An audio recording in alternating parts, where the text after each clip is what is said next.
Buenos días. Mi grupo está conformado por Sahar Melisa Londoño, Paula Andrea Castillo, Samira Navarro y Daniela Suárez. Les vamos a hablar de las medidas de tendencias aplicadas en el valor del dólar en estos últimos 5 años. La presente investigación se refiere a los determinantes del tipo de cambio del precio del dólar en Colombia. Con la ayuda de medidas de tendencias, se calculó la tasa de cambio del dólar desde el 2010 hasta el 2014, el tipo de cambio siendo el precio de una moneda en función de otra, en un factor importante en una economía abierta. Por eso la tasa de cambio se expresa como valor de una divisa o moneda extranjera expresada en unidades de moneda nacional o funcional. En la gráfica podemos observar que en el 2014 el precio del barril disminuyó un 50% en consecuencia. Colombia depende de un grado muy alto del petróleo para mantenerse su Producto Interno Bruto Nacional.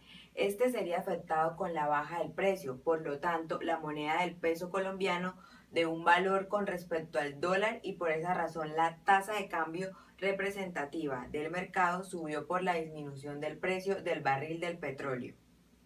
Aquí podemos observar cómo cambiaron los valores del 2010 al 2014. Entonces podemos ver que siempre tuvo una variación bastante larga y que sobre todo en el último año se subió bastante el dólar. Entonces por eso es que esto nos viene afectando bastante a nosotros los colombianos. Acá encontramos una serie de datos que en este caso es el precio del dólar desde el 2010 al 2014. Entonces, tenemos una gráfica en la cual se ve representada los valores de las medidas de tendencia. En este caso hallamos el valor de la media aritmética, de la media geométrica, de la media armónica, de la mediana y de la moda. Entonces, podemos observar en la gráfica un cambio en el año 2014, que es donde se ve afectada, donde sube extremadamente. Bueno, vamos a hacer una comparación con las medidas de tendencia. Entonces, en la media aritmética depende de la sumatoria de los valores. La media aritmética es sensible a valores altos. Vamos a hacer una comparación. Entonces, digamos, si tomamos algún valor, digamos, tomamos en la serie de datos B41 y colocamos, digamos, un valor alto en comparación con el valor del dólar, un valor extremadamente alto, y vemos que la media aritmética es la única que me va a aumentar. ¿Por qué? Porque la media aritmética es sensible a valores altos. Y la media armónica no me cambió. ¿Por qué? Porque la media armónica es sensible a valores menores. Entonces, todos sus valores, si regresamos a original. Listo, ahora regresamos a los valores normales, entonces le damos anterior y ya tenemos los valores, la serie de datos que teníamos originalmente. Entonces, como vemos acá, la media aritmética, la media geométrica y la media armónica, que son medidas de tendencia, son totalmente valores proporcionales, es decir, constantes.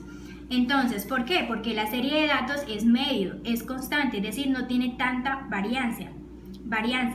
La serie de datos son parejos. Por lo tanto, las medias son proporcionales. ¿Por qué la mediana es independiente? Porque es que acá ya encontramos valores Y, que eran los valores de la serie de datos, y la X, que eran los resultados de esas medias. La mediana corresponde al dato ubicado en la mitad de la serie de datos. De mayor a menor se pueden arreglar o de menor a mayor. Entonces es como el arreglo que se le haga a la serie de datos, si se quiere ordenar de mayor a menor o de menor a menor. Por lo tanto, esta no afecta al cambiar algún valor numérico. Y la moda, sabemos que la moda determina el valor que más se repite en la serie de datos. Por eso también es independiente al momento de hacer un cambio en la serie de datos, es decir, a hacer un cambio en la media aritmética o en la media geométrica. Porque es que estos son valores que dependen de los rasgos más altos o de los rasgos menores que se tengan. Acá tenemos como conclusión, estos son valores exactos comparados con las integrales. Listo. Los valores de las integrales son valores aproximados en comparación con las medidas de tendencia, ya que son tomados de la base de datos.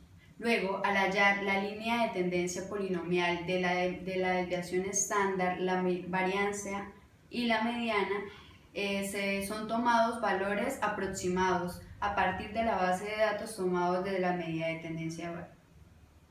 A continuación, le presentaremos un archivo en Word donde se encuentran las integrales de la varianza, de la desviación estándar y la mediana.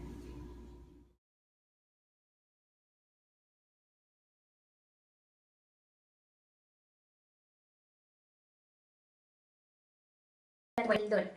Entonces, al dólar se le denomina como la moneda oficial de diferentes países, específicamente entre ellos se destaca Estados Unidos, ya que es un país donde la moneda circula por todo el mundo. El dólar ha sido la moneda de reserva mundial por excelencia durante la mayor parte del último siglo. Ahora les voy a explicar por qué el dólar sube y baja. Entonces, esto se debe a que el dólar jamás se va a quedar quieto.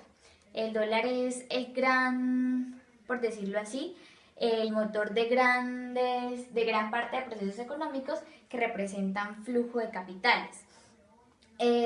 Los factores que determinan fluctuaciones en el dólar, es decir, las variaciones en el dólar, los cambios en el dólar, son dos: la oferta y la demanda, que son la base del mercado de divisas norteamericanas. Eso significa que las operaciones que se realizan para vender y comprar dólares marcan la pauta para el precio que se le va a dar a diario. La demanda y la oferta. Entonces es muy importante tener en cuenta estos dos factores para el estudio del dólar. Entonces, si la cantidad demandada es superior a la cantidad ofrecida, la nación tendrá un superávit. ¿Qué significa esto? Que los ingresos van a ser mayores que los gastos de la balanza de pagos. El déficit es lo contrario al superávit. El déficit es que los gastos van a ser mayores que los ingresos de la balanza de pagos. Entonces, esto se produce cuando la cantidad de moneda ofertada excede la cantidad demandada. El estudio del dólar. Entonces, aquí les voy a hablar más ya como de nuestro proyecto, como la introducción de nuestro proyecto. Entonces, la presente investigación se refiere a los determinantes del tipo de cambio en muchos países en los años durante el periodo 2010 a 2015, dada la determinación que el tipo de cambio en la economía depende en gran medida de factores que afectan su oferta y demanda, así como factores macroeconómicos de los países.